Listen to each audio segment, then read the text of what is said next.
We are always moving toward something. We stumble, we collide, and sometimes we lose our way. Wandering is more than movement. It is the time we collide with the world, break ourselves down, and learn again. And then, at some point, we come to a pause. What we gathered through wandering begins to settle within us. Settlement is not an ending, but a choice to stay, just for a while. Home is not a place we arrive at. It is a process of life shaped by the repetition of wandering and settling. Where are you staying right now? And where is your place of settlement?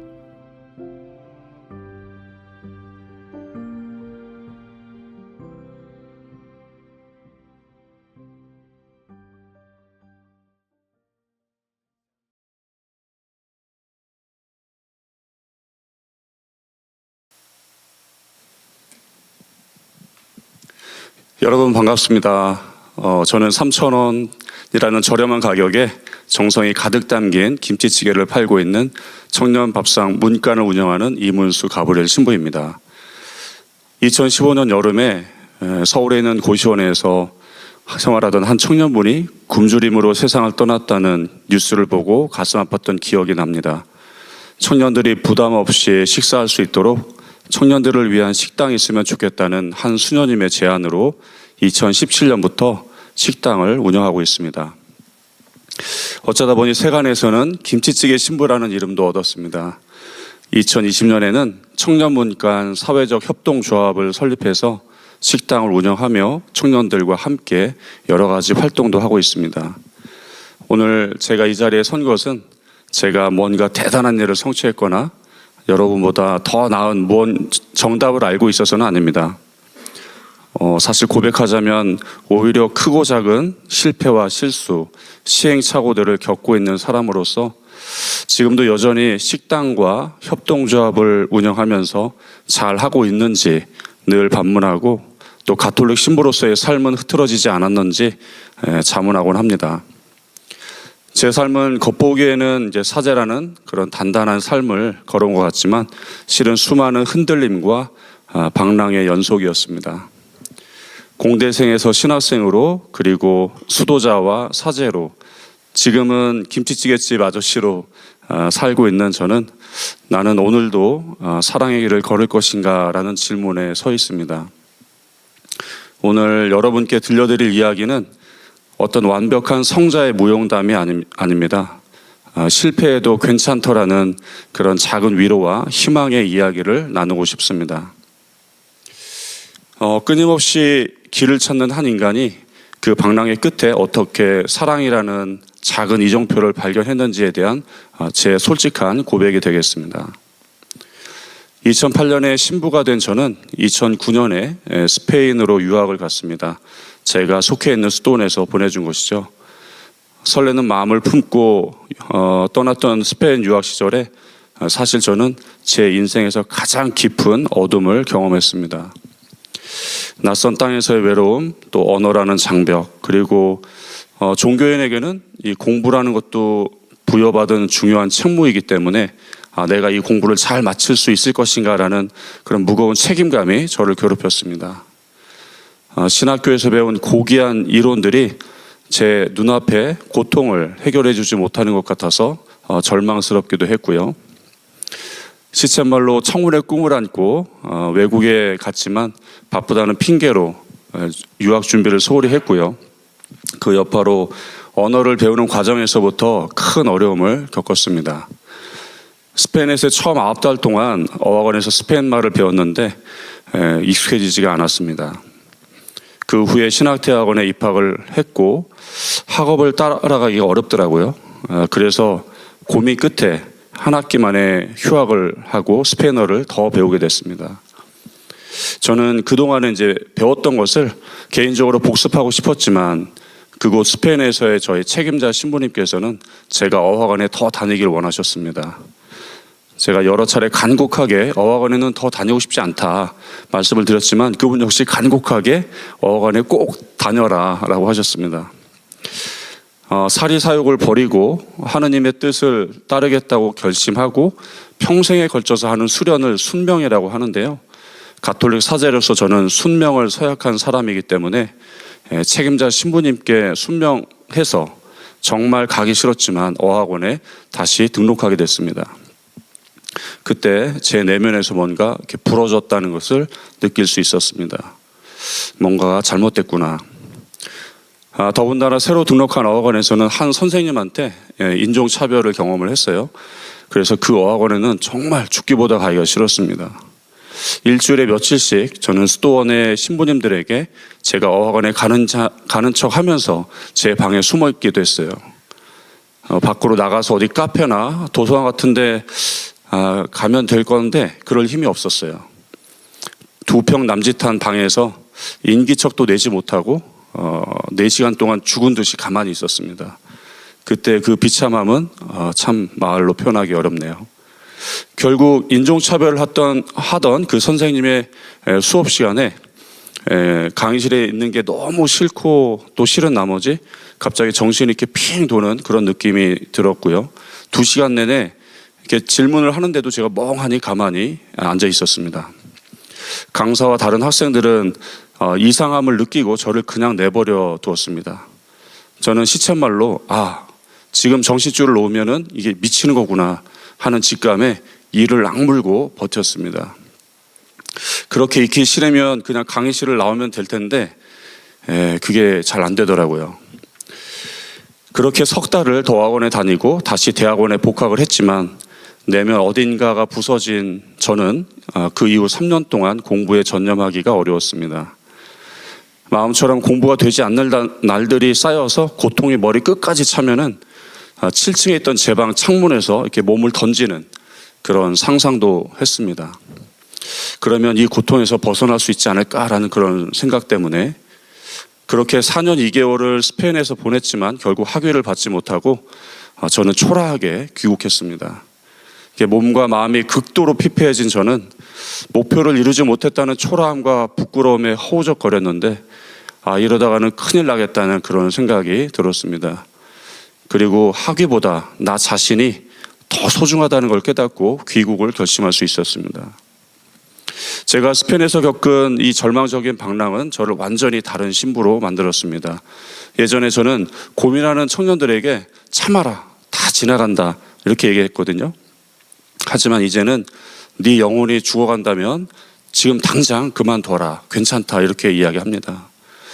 스페인에서 학위 대신에 제가 뼛속 깊이 배운 것은 죽을 만큼 하기 싫은 거는 하지 않게 하고 또 죽을 만큼 하고 싶은 게 있다면 그것을 하게 해줘야 된다는 것이었습니다.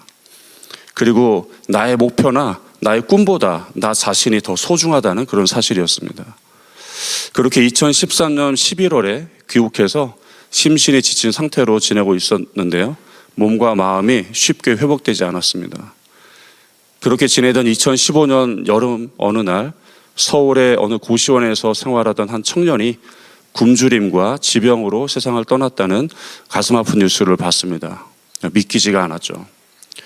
저개발 국가나 지구상의 어떤 오지가 아니라 대한민국 서울에서 굶주림으로 목숨을 잃는다니, 그런 믿기 힘든 현실과 무엇을 해야 할지 모르는 무력감 사이에서 좀 이렇게 방황하는 기분이었어요.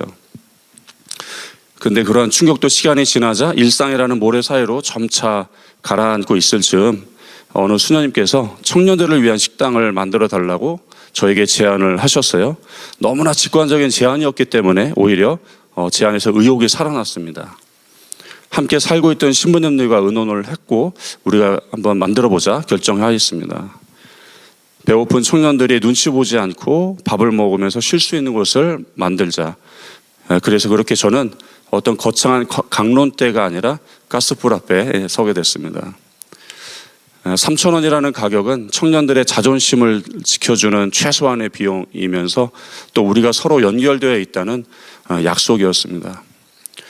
당시에는 제가 깨닫지 못했지만 방랑의 끝에서 김치찌개 신부라는 구체적인 소명을 만나는 그런 순간이었습니다.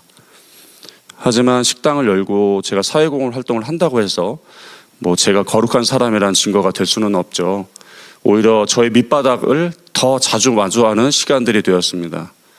스페인에서의 깊은 어둠과 또 방황의 체험을 통해서 다른 사람들을 더 이해하고 포용하는 사람이 그런 마음이 커졌지만은 여전히 조금 더 단단해져야 할 그런 사람이었던 거죠. 저는 2019년과 2022년 청년들과 함께 2번 산티아고 순례길을 걸었습니다. 그리고 2021년 코로나 팬데믹 시기에는 청년들과 제주도 올레길을 완주하기도 했고요. 이제 사람들은 산티아고 순례길이나 제주도 올레길 하면 뭔가 낭만적으로 생각하지만 사실 그 길은 저에게 사람의 밑바닥을, 저라는 사람의 밑바닥을 확인하는 조금 낯뜨거운 시간들이었습니다. 매일 수십 킬로를 걷다 보면 우리가 육체의 한계에 다다르는데 발바닥에는 물집이 잡히고 또 배낭은 어깨를 짓누르죠. 그렇게 극한의 고통 속에 던져지면 우리가 평소에는 이렇게 예쁘게 포장해뒀던 우리 인격의 가면이 이렇게 벗겨지는데 인내심이 한계치를 넘나들고 그러다 보면 하루에도 몇 번씩 가슴을 쓸어내리곤 합니다. 그때 비로소 저는 저라는 사람의 진짜 밑바닥, 즉 이기적이고 옹졸한 나를 대면할 수밖에 없는 것이죠. 그렇게 인내심과 함께 타인에 대한 너그러움도 같이 말라버립니다. 그런데 신기한 게 그렇게 저의 밑바닥을 보고 나니까 세상이 조금은 또 다르게 보였습니다. 그전에는 나와 다른 사람을 보면 저 사람은 왜 저럴까 하면서 판단하거나 또 혹은 비난하기도 했거든요.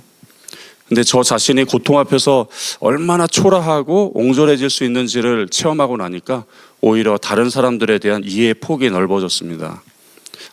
저 사람도 지금 자신의 삶의 무게를 견디느라 저렇게 날카로워진 게 아닐까? 저 사람도 저 지금 못난 모습이 자신의 처한 인생의 밑바닥에서 나오는 그런 비명일지도 몰라. 뭐 이렇게요. 그렇게 길을 걷던 어느 해에 청년들 중에서 제일 연장자였던 청년이 있었습니다. 며칠이 지나자 그는 우리 일행에서 떨어져가지고 혼자 걷는 때가 많아졌어요. 우리들과는 말도 잘 섞지 않았지만 길에서 만난 다른 사람들과는 친해져서 식사도 하고 말이죠. 저는 이렇게 함께하는 걸 굉장히 좋아하고 중요하게 여기기 때문에 그 친구의 그러한 모든 행동이 언짢고 또 화가 났습니다. 출발하기 전에는 어떤 경우에라도 함께 어울리겠다고 이렇게 철석같이 다짐을 했는데 그 약속을 지키지 않는 것 같아서 더 속이 상했습니다. 모든 일정을 다 마치고 집으로 돌아오고 며칠 후에 그 친구가 저에게 이메일을 보냈어요. 이제 감사하다는 인사와 함께 죄송하다는 그런 글이었습니다. 사회생활을 하면서 사람에게 상처를 많이 받았고 밝고 명랑했던 자신이 어느새 이렇게 사람을 피하면서 위축되었다고 했습니다. 웃음도 잃고 사회생활에 대한 자신감도 바닥을 치던 때에 저희 프로그램에 참여했다는 것이죠. 그래서 이 길을 걸으면서 함께 어울리고 울고 웃으면서 이 여정을 마치겠다고 스스로도 다짐을 했는데 다들 예민해지면서 작은 상처들을 이렇게 주고받다 보니까 사회생활에서 사람들에게 입었던 상처들이 트라우마처럼 일어났다는 거예요. 그러면서 혼자 행동할 수밖에 없었다고 했습니다. 제가 그 글을 읽으면서 정말 말할 수 없이 미안했습니다. 그런 아픔을 품고 있으리라고 제가 생각을 못했습니다. 그저 이기적이라고 생각했거든요. 왜 혼자 행동했는지, 왜 그 당시에 내가 그 청년에게 묻지 않았을까 많이 후회되었습니다. 하지만 당시에는 제 마음도 이렇게 편치가 않았고 또 옹졸한 사람처럼 보이고 싶지 않아가지고 저를 감추느라고 그런 질문도 하지 않았었던 겁니다. 더 품이 넓은 사람이 되자고 이렇게 다짐을 했지만 이렇게 여전히 그러지 못한 사람인 거죠. 부족하죠.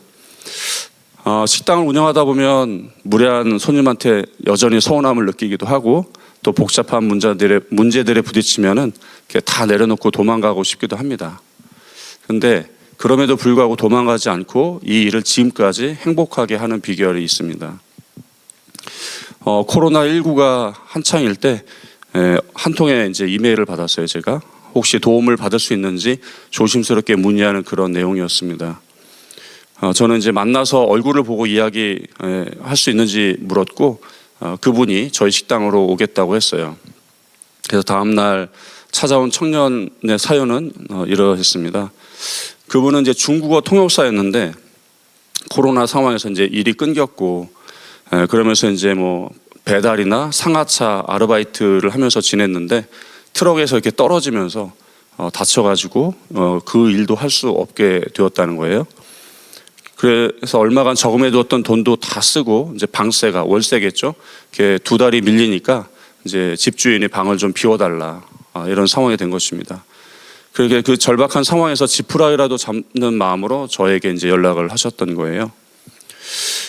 그래서 제가 그 청년에게 일단 뭐 밥이라도 우리 김치찌개라도 좀 드시죠라고 했는데 그분이 이렇게 얘기를 합니다. 오랫동안 라면으로만 끼니를 때워가지고 자기가 속이 좋지 않다. 그래서 이 좀 자극적인 김치찌개를 못 먹을 것 같다면서 정중하게 거절을 하는데 그 말을 듣는데 참 가슴이 아팠습니다. 그리고 고향에 계신 부모님께는 걱정하실까 봐 다쳤다는 이야기도 못하고 또 그 상태로 귀향할 수가 없었대요. 그래서 어떻게든지 이 상황을 잘 버텨야겠다라고 그걸 생각하니까 참 마음이 그랬습니다. 그래서 저희가 어떤 도움이 필요하냐고 이렇게 물었더니 이제 방세를 월세를 낼 수 있게 도와달라고 하더라고요. 그래서 제가 2달치 월세를 이렇게 송금해 드렸어요. 그러고서 기운을 잃지 말고 좀 잘 이겨내셨으면 좋겠다고 이렇게 했더니 그 청년이 그냥 이렇게 가도 되냐고, 그래서 가셔도 된다고 이렇게 얘기를 했죠. 그날 저녁 이제 저한테 카톡을 보냈는데 일면식도 없는 자기한테 이렇게 도움을 주셔서 너무 감사합니다 그러면서 자기가 가던 길에 그 큰 길, 사람들 다니는 큰 길에서 엉엉 소리내서 울었다는 거예요. 부끄러운지도 모르고. 그래서 제가 이제 그 글을 읽는데 저도 이렇게 눈시울이 붉어지더라고요. 제가 그 한 청년이 큰 길에서 이렇게 엉엉 소리내면서 울어야 할 만큼 대단한 도움을 준 게 아닌데 아마도 그분의 상황이 그만큼 절박했던 것이었을 겁니다. 그로부터 시간이 흘러서 이제 팬데믹이 끝나고 이제 연락을 드려봤어요. 어떻게 지내냐고. 그랬더니 다시 일거리가 생기고 조금씩 일상이 회복되고 있다는 그런 기쁜 답을 주었습니다. 그래서 아무리 깊은 어둠 속이라도 누군가 내미는 손길, 작은 손길 하나가 있다면 우리가 다시 일어설 수 있는 용기를 얻는 것 같아요. 사람들이 용기와 희망을 낼 때마다 저도 덩달아서 행복해집니다. 작년에는 지방에서 한 어머니를 만났는데요.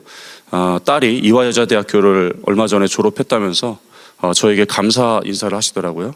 그 따님이 학교를 다니는 동안 저희 식당을 자주 이용을 했는데 이 식당이 없었다면 그 학창 시절을 잘 버텨내지 못했을 거라고 했다는 거예요. 그러면서 그 어머니께서 저에게 계속 감사하다는 말씀을 하신 거예요. 제가 그 어머니의 말씀을 들으면서 또 한 번 확신할 수 있었습니다. 이 시대를 살아가는 청년들에게 필요한 것은 더 노력하라는 그런 채찍질이 아니라 누군가 자신들을 위로하고 있다는 그런 느낌, 우리가 지쳤을 때 잠시 이렇게 기댈 수 있는 그런 사회가 아닌가라는 생각이죠. 지금 우리는 무한 경쟁과 또 미래에 대한 불안이라는 거대한 파도 속에 있는 것 같습니다. 그 사이에서 일찌감치 번아웃을 경험하면서 쓰러지기도 하고요.